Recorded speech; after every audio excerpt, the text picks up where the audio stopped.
20 morts et environ 80 rescapés ont été recensés après le naufrage d'une pirogue motorisée dans la nuit du 2 au 3 avril sur le lac Kivu vers la localité de Kituku, non loin de la ville de Goma. Déploiement des troupes de la force régionale sur le sol congolais. Patrick Mouyaya fixe l'opinion. Le ministre de la Communication parle d'une invitation du gouvernement dans l'objectif de travailler pour le retour de la paix. L'ancien président américain Donald Trump est convoqué devant le juge ce mardi 4 avril pour se voir notifier les charges qui pèsent sur lui, une procédure tenant du rituel cinématographique. On se retrouve pour cette nouvelle édition. Madame, Monsieur, bonjour. Le vice-premier ministre en charge de la défense et ancien combattant, Jean-Pierre Bemba, a reçu une délégation des UDPF lundi. Des échanges qui ont tourné autour de l'évaluation des opérations conjointes FRDC-UPDF lancées depuis plusieurs mois contre les ADF dans la province de l'Ituri.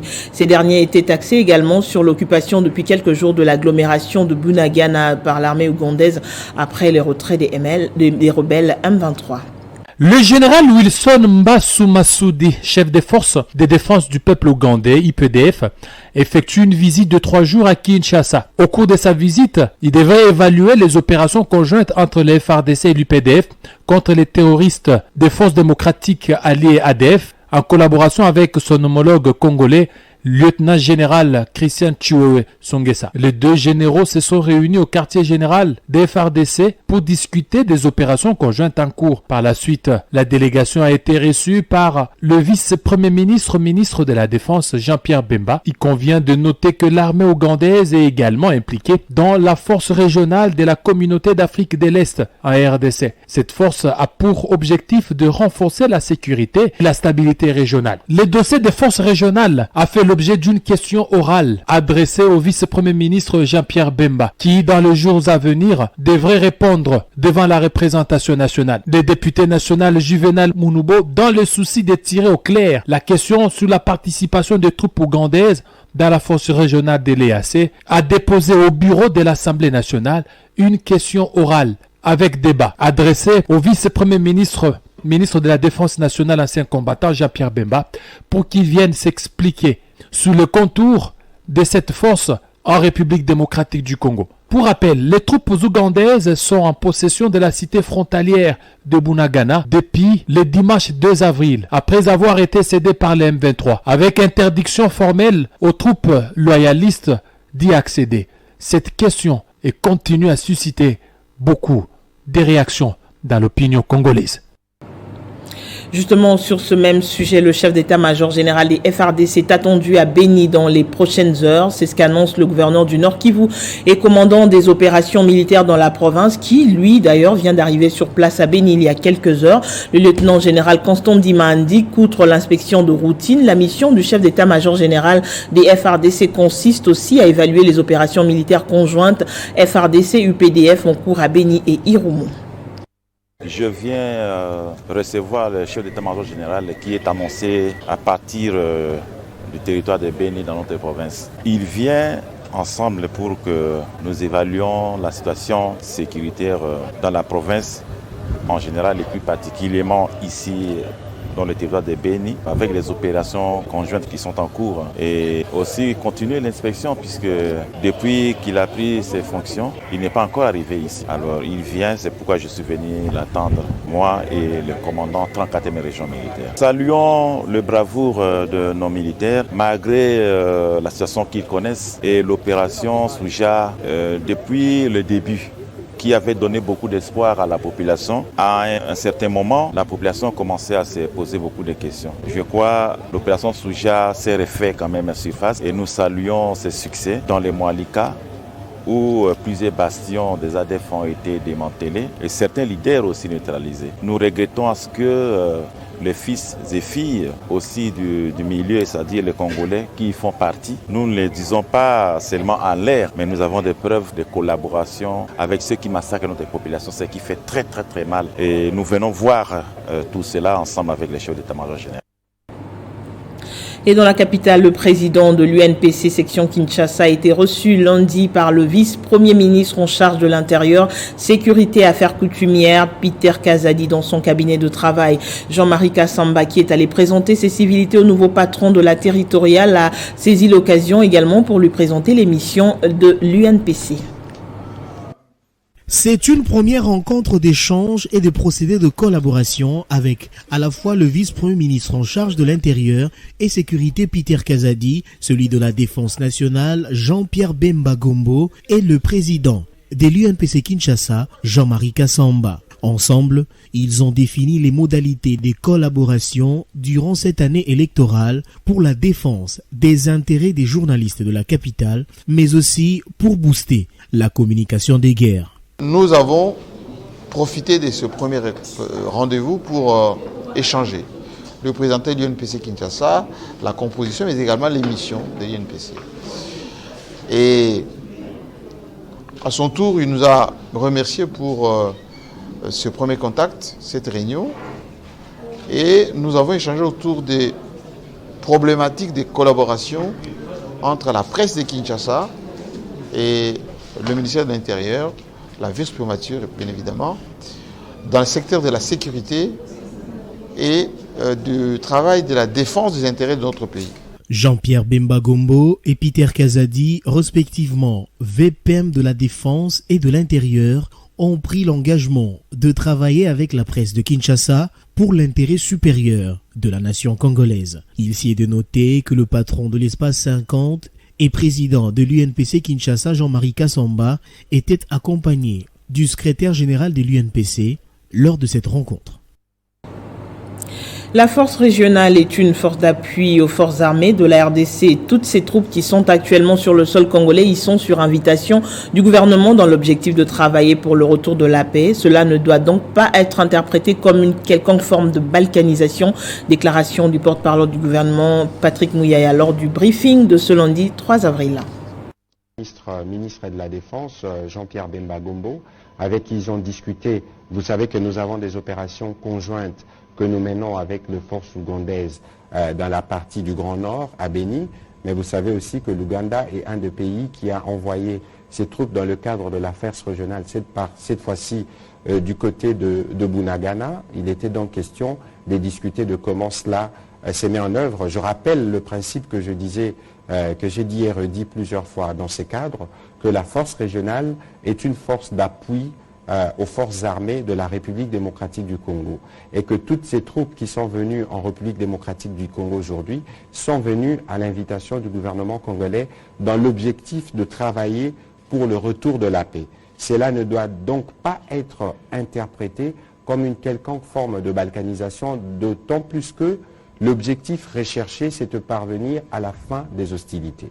Dans les schémas qui a été convenu, le M23 qui a commencé progressivement à s'y retirer, va laisser de l'espace suivant les axes qui ont été prévus notamment pour le contingent burundais dans les territoires de Massissi, vers Mushaki, Karuba, Kirolirwe, Kichanga ou Mweso, les contingents ougandais qui vont se déployer dans les territoires de Rutshuru, Bunagana, Tchengerero, Rwanguba, Matebe, Rutshuru Centre, Kiwanja, ou vers le pont Mabenga, et les contingents kenyans qui vont se déployer dans les territoires de Niragongo et Rutshuru, Kibati, Kibumba, Rugari, Rumangabo, et dans tous les territoires qui ont été listés, et les Sud-Soudanais se déploieront en colocalisation avec les contingents kenyans à Rumangabo et Katale. Je l'ai annoncé dans le sommaire, 20 morts et environ 80 rescapés ont été recensés après le naufrage d'une pirogue motorisée dans la nuit du 2 au 3 avril sur le lac Kivu. Selon les sources concordantes, la pirogue quittait la localité de Kabingu vers Kituku, non loin de la ville de Goma, et avait à son bord environ 150 passagers et des marchandises. Un fait social dans ce journal, l'impact des réseaux sociaux sur la vie quotidienne n'est plus un fait à démontrer. Si leurs avantages contribuent évidemment à renforcer et à faciliter entre autres la communication interpersonnelle, leurs inconvénients peuvent aller jusqu'à détruire la solidarité d'une famille, un phénomène mondial qui interpelle la communauté scientifique. Illustration complète avec cette expérience menée dans une famille à Kinshasa. Oui. La montée du numérique à l'ère de la nouvelle technologie de l'information et de la communication a remarquablement transformé le quotidien des populations dans le monde. Parmi les avantages des réseaux sociaux, l'on peut citer par exemple l'ubiquité ou encore le renforcement de la communication interpersonnelle. Mais leur impact réel sur les familles est visiblement de nature à mettre en mal la solidarité, à l'exemple de cette famille que nous avons fréquentée, une illustration parfaite de l'influence des NTIC dans la société. Actuellement, les réseaux sociaux nous ont divisés dans les foyers, la plupart du temps. Et vous savez que les réseaux sociaux sont devenus comme une troisième personne dans le couple. Comme dans le couple, on n'a pas toujours la même perception des choses. Mais qu'est-ce qu'il faut pour lutter contre l'usage abusif des réseaux sociaux? La meilleure chose, c'est l'éducation dès les bas âges déjà. Dire aux enfants que les téléphones, c'est très bon, mais la famille aussi reste un élément important dans la construction de votre vie. On peut organiser des séances de désintoxication, parce qu'il s'agit là d'une désintoxication. Par exemple, en famille, on peut dire, bon, quand on rentre le soir, avant le dîner, avant le repas, on met le téléphone de côté. Les réseaux sociaux entraînent une addiction et empêchent certaines personnes de développer des relations réelles en les emprisonnant dans des relations virtuelles. Et dans le monde, l'Australie a annoncé ce mardi qu'elle allait interdire aux membres de son gouvernement d'utiliser l'application chinoise TikTok sur leur appareil professionnel, se ralliant à une série de décisions similaires dans les pays occidentaux en raison des craintes liées à la sécurité.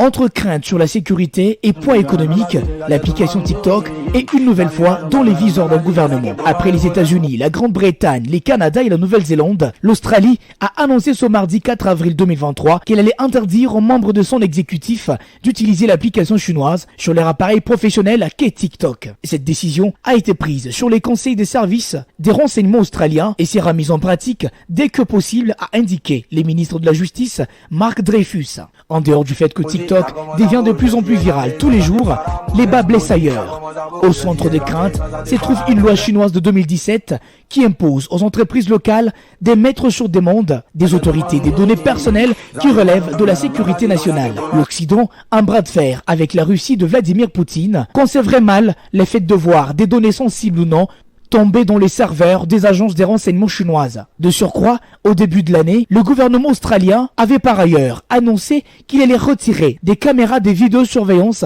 fabriquées en Chine des bureaux de responsables politiques, également pour des raisons de sécurité. De l'autre côté, figure la force économique de TikTok. D'après des études menées par Brand Finance, TikTok est le nouvel entrant dans les classements en tant que leader mondial sur le marché des médias sociaux, devenant la marque dont la croissance est la plus rapide au monde, avec une hausse de près de 215%. Avec son côté monétisé, TikTok crée des vedettes et des stars. Il n'a pas l'air pour construire, il a l'air seulement pour manger. Mais en réaction, TikTok a pour sa part déclaré que ces interdictions étaient enracinées dans la xénophobie, avant de reconnaître en décembre dernier avoir collecté des données personnelles pour espionner des journalistes. Notons qu'au-delà de tout, TikTok a réussi à s'écoller l'identité d'une source de divertissement et de distraction.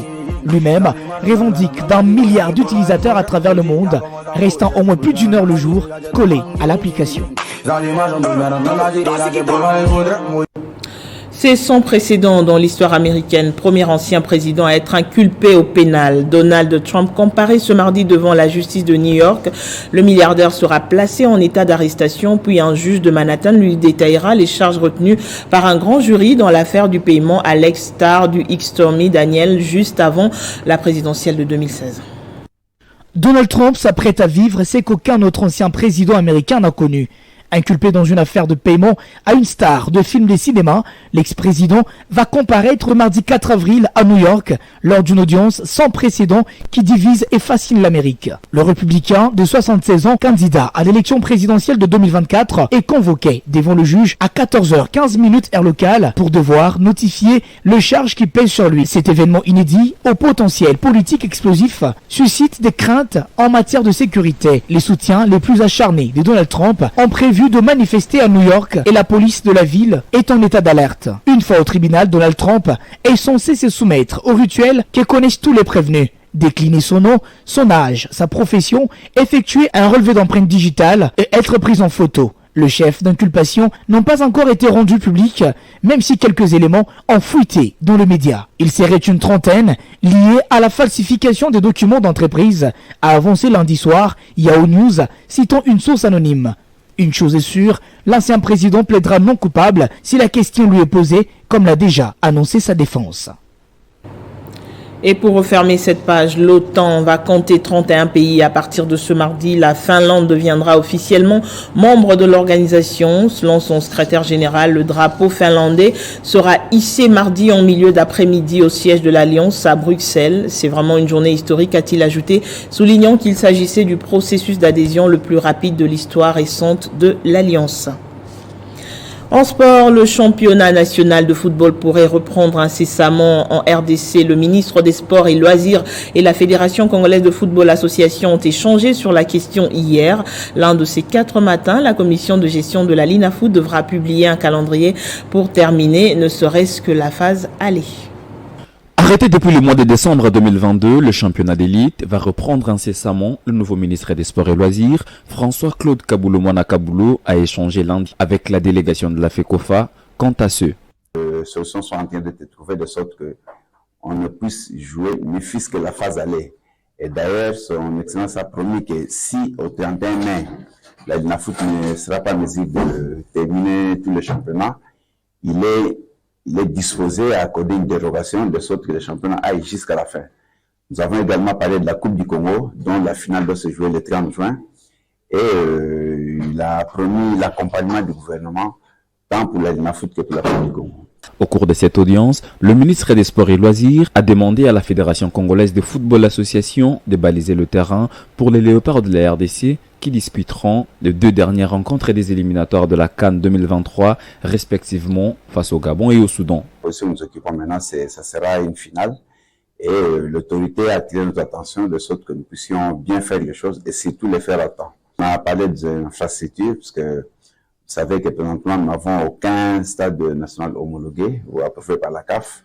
Et il est question que, au niveau du gouvernement, on fournit des efforts de sorte que au mois de juin, on ait la possibilité de recevoir ici à Kinshasa. Avant la délégation de la FECOFA, François Kaboulou s'est entretenu avec le secrétaire général au sport, le docteur Bodi Ilonga. Cet échange a tourné autour des projets à développer les sports. Le docteur Bodi Ilonga a reçu des directives claires de la vision du gouvernement congolais. On en vient au rappel des principaux titres. 20 morts et environ 80 rescapés ont été recensés après le naufrage d'une pirogue motorisée dans la nuit du 2 au 3 avril sur le lac Kivu vers la localité de Kituku, non loin de la ville de Goma. Déploiement des troupes de la force régionale sur le sol congolais. Patrick Mouyaya fixe l'opinion. Le ministre de la Communication parle d'une invitation du gouvernement dans l'objectif de travailler pour le retour de la paix. Et en international, l'ancien président américain Donald Trump est convoqué devant le juge ce mardi 4 avril pour se voir notifier les charges qui pèsent sur lui, une procédure tenant du rituel cinématographique. La revue de presse, c'est dans un instant sur votre chaîne.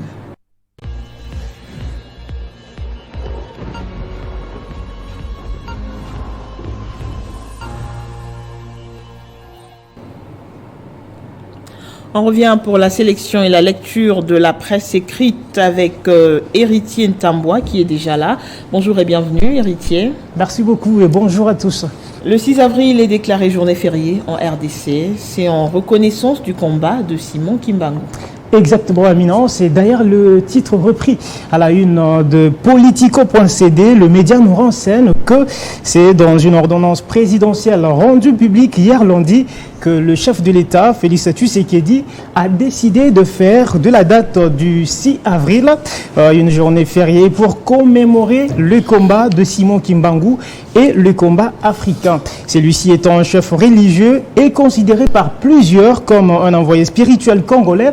En 1920, il devient prédicateur et fonde une année plus tard en Kamba un mouvement religieux qui donnera naissance au kimbanguisme. Arrêté et jugé, il décède le 12 octobre 1951 après une longue détention d'une trentaine d'années à Lubumbashi dans le Haut-Katanga. À ces sujets éminents, actualité.cd pointe le 6 avril reconnu officiellement comme journée du combat de Simon Kimbangu et de la conscience africaine. Le média rappelle cependant que Simon Kimbangu est un prédicateur et un précurseur de la lutte pour l'indépendance. Il est à la base dès 1921 d'un mouvement religieux qui deviendra plus tard le Kimbanguisme. C'est le 6 avril 1921 à Milan que le jeune Simon Kimbangu avait déclaré avoir eu une apparition de Jésus qui lui aurait permis d'accomplir une guérison miraculeuse sur Kiantondo. Eh bien, selon actualité.cd, c'est depuis 1987 que l'église kimbanguiste est appelée Église de Jésus-Christ sur la terre par son envoyé spécial Simon Kimbangu. Et dans le monde, aux États-Unis particulièrement, une affaire judiciaire menace Donald Trump. Oui, Amina Bayombo, laissez-moi vous dire que c'est un fait judiciaire historique pour un ancien président des États-Unis. En effet, France 24 rapporte que Donald Trump, bientôt devant la justice américaine, il a quitté hier, lundi, sa résidence de Floride pour rejoindre New York, où il doit comparaître ce mardi devant un juge après son inculpation dans un dossier lié à un versement de $130 000, je l'ai d'ailleurs suivi dans votre journal, effectué à la star du X-Stormy Daniel en 2016. L'ancien locataire de la Maison Blanche est arrivé lundi 3 avril à la Trump Tower, son célèbre hôtel new-yorkais Amina, où il va séjourner avant sa comparution devant la justice pénale. La mise en cause par la justice de ces derniers est d'autant plus extraordinaire que le milliardaire républicain de 76 ans s'est relancé dans la course à l'investiture républicaine pour reconquérir la présidentielle américaine en novembre 2024. Merci voilà qui met beaucoup. fin à notre revue de presse. Merci Héritier pour cette revue de presse transversale. Merci également de votre attention. On se retrouve dans moins d'une heure pour une nouvelle édition. Portez-vous bien.